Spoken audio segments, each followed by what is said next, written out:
Well, welcome back. We are on section 5 of chapter 1 now on inverse relations and functions. Our learning targets for this lesson are to be able to determine whether or not a relation has a function, and then to be able to find the inverse of a function if it does exist. And to be able to tell whether or not there is an inverse of a function, we use what's called a horizontal line test. And the horizontal line test is very similar to the vertical line test, with the difference being that it tells us whether the original function actually has an inverse or not. So we are going to go ahead and use that to tell us whether or not an inverse exists. As long as we have a function, we can use a horizontal line test to tell if it in fact has an inverse. So I'm going to go ahead and make a horizontal line here for us to use. And anywhere we pass that horizontal line through this function, you can see it will only cross one time. So this function over here on the left definitely is, yes, it has an inverse, okay? So the same rule applies. It can only pass through one time. So this horizontal line test over here on the parabola, you can see that that passes twice almost anywhere you put it. So that one is definitely a no, it does not have an inverse. So pretty straightforward to determine graphically whether or not a function or relation has an inverse.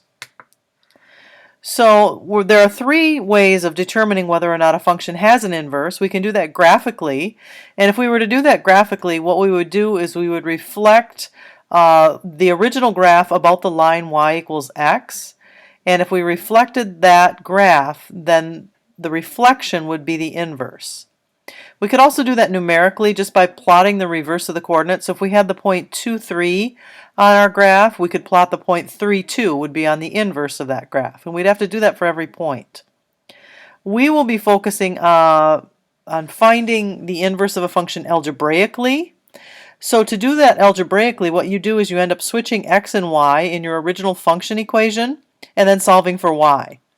And once you have your equation solved for y, substitute in f inverse of x. Now, one warning I want to give you right here, this thing right here means inverse, and it does not mean reciprocal. Oftentimes when you see something to the -1 power, you think of the reciprocal or 1 over that. That is not the same thing. Okay, so you have to be aware of the context of the math that you're doing, where f to the -1 in this lesson will mean inverse, not reciprocal. So here we go. Let's go ahead and try an example. We have f of x equals x to the third minus 1, and we want to find the inverse algebraically. So the first thing we're going to do is we're going to switch x and y.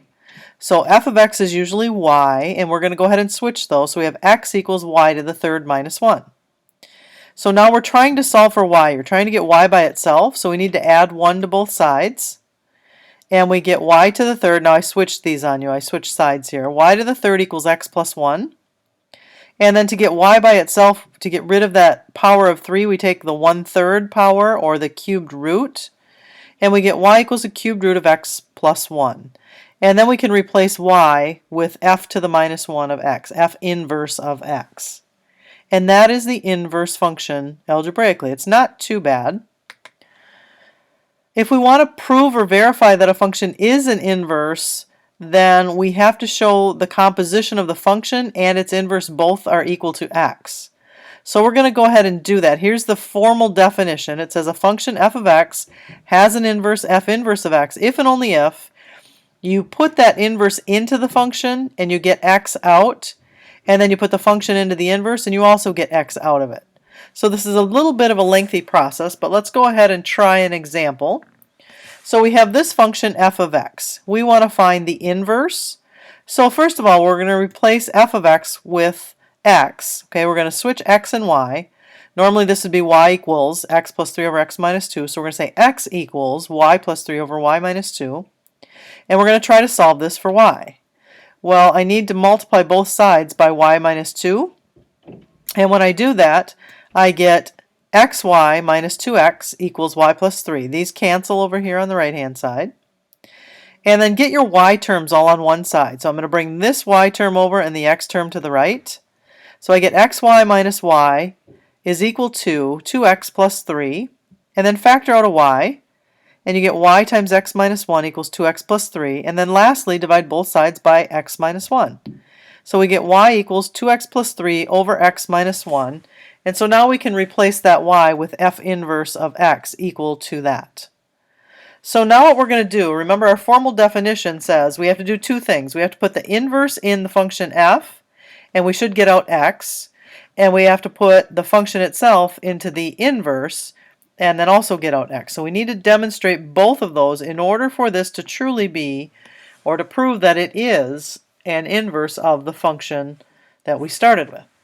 So here we go. We're going to take this inverse function, the 2x plus 3 divided by x minus 1, and everywhere we see an x in our original function, we're going to replace that.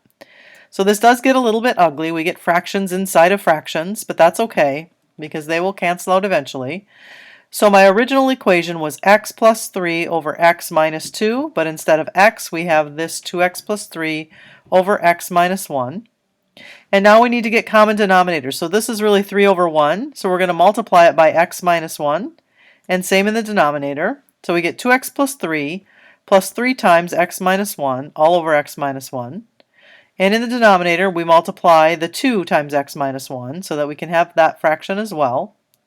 And now when we have complex fractions where it's a fraction and a fraction, we're going to leave the top one, but then instead of dividing, we're going to multiply by the reciprocal of the bottom. So when we do that, our x minus 1's cancel, okay? And, well, I'm a step ahead of you here. Let's go ahead and combine like terms. 2x plus 3x gives us the 5x. The 3 and the minus 3 cancel, so it's just 5x over x minus 1. This one is the bottom one, so we have 2x and a minus 2x cancels. We have a plus 3 and a plus 2. We have a minus 2 times a minus 1 is a plus 2, and that gives us plus 5. And now we flipped that, right? So the x minus 1 goes on top, the 5 goes on the bottom, and we're going to multiply by the 1 on the top.